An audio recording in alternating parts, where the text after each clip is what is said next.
good? So this is our electronics and robotics area, primarily test equipment, soldering stations, a lot of development resources, as well as some componentry. In general, we find that if you buy 500 of something from the manufacturer, it's the same price as getting 10 from a distributor. So if you plan ahead, buy a lot of them, leave your extras here. When you blow up your last one, you can come in and get one. So we all share componentry that way. Every Wednesday night is a free night here where we teach people that it's easy to solder. You may have seen the Soldering is Easy comic book. We use that to convince people that they can do electronics and that these things are in their reach. There's been a lot of exciting developments that make it where people can develop their own microcontroller, Internet of Things, or even just fixing something, helping them change the phone on their screen, the screen on their phone. It's whatever.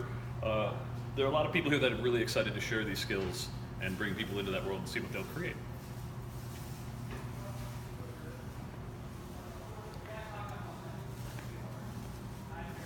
So this is our jewelry and hot crafts area. You can see we have 7 jewelers' desks.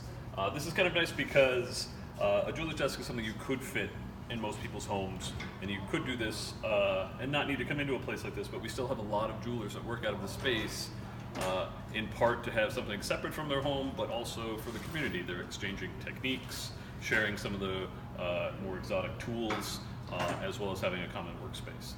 So even for something that's 1,000-year-old tradition, we find some new ways to incorporate the laser cutter for acrylic stamp making, or our new casting area and glass work, but everything's evolving all the time, and there's a lot of a range of classes here, from introduction and make a ring, stone setting, enameling, just all kinds of different things. Whatever people want to share, anyone can teach here, anyone can take a class. So.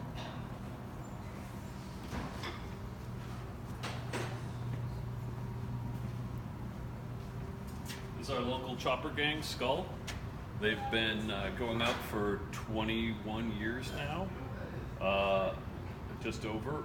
Every Saturday night they go out and fight boredom in our neighborhood in the corner of the galaxy, protecting us with funky music and flashing lights, and being the superhero versions of themselves.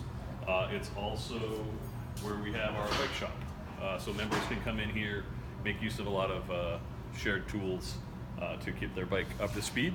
As well as the amazing people of Skull, who are always, their nicknames aside, some of the loveliest people we have here.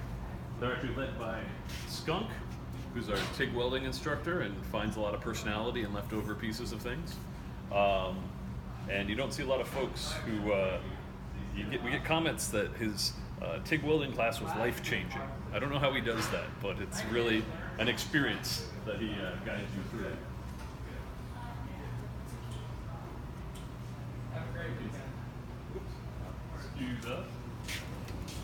Pardon me. This is actually Skunk's Robot Orphanage. So you can see some of his handiwork here. As someone who is doing welding on titanium frames of top-end bicycles, it's an unforgiving job. This is a bit more whimsical, and you can see that he likes robots and rockets and ray guns.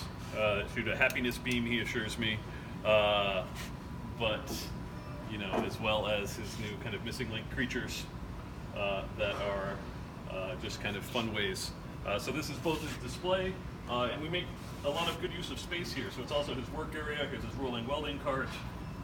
Here's his collection of amazing parts that will later become, robots.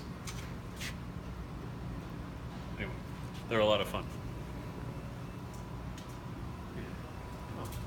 How are you? Animated tour here. Yeah. All right. We'll see. Whoops.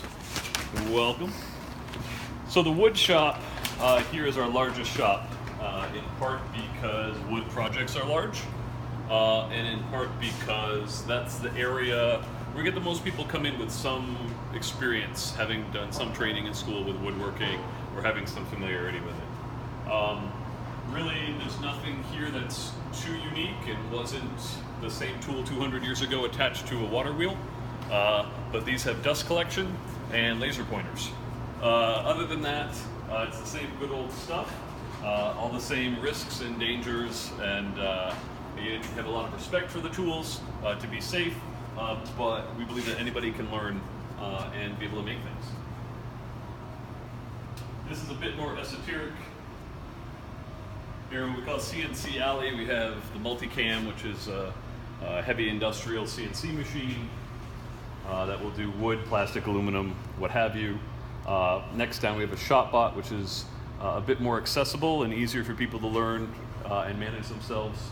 And beyond that, we have a CNC plasma cutter for steel, which is nice.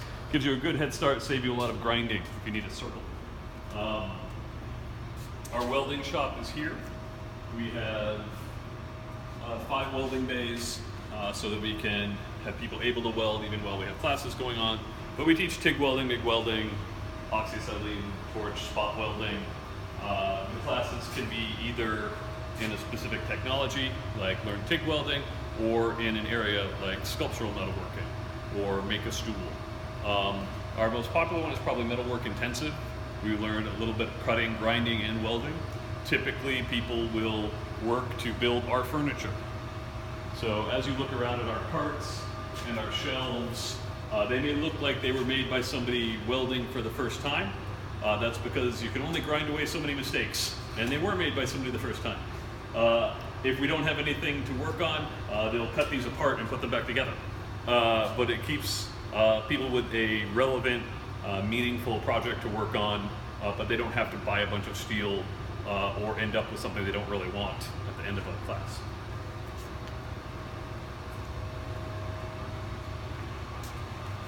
We've got a vented room for spray painting, finishing, varnishing, and other things that smell bad, as well as powder coating out here, a small-scale powder coating station. And here in our most recent expansion, Building 13 starts off with a bit of storage, but then goes into our machining. So watch yourself. You can see these are from our Make Your Own Bicycle Frame class in progress. It's one of our most popular, but it's a very long class. It's a lot of work that goes into making a bicycle frame. Afterwards, you'll have one that you made, which is exciting, but you'll also really be able to appreciate going and buying one and all that went into it for you.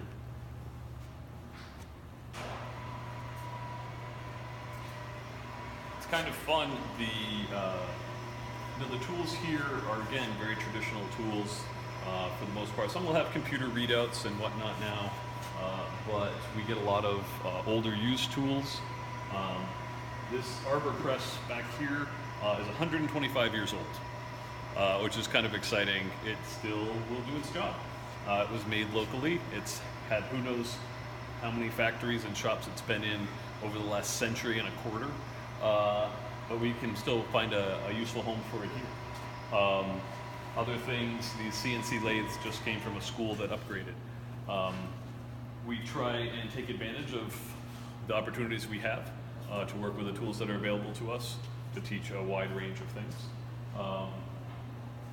This is an example of we're doing our own CNC control system for a Bridgeport. And this VM40 machine was actually left behind in a mill that a factory had moved out of. So we actually got it up and running, but the original control system from 1986 wasn't reliable, so we're replacing that one as well.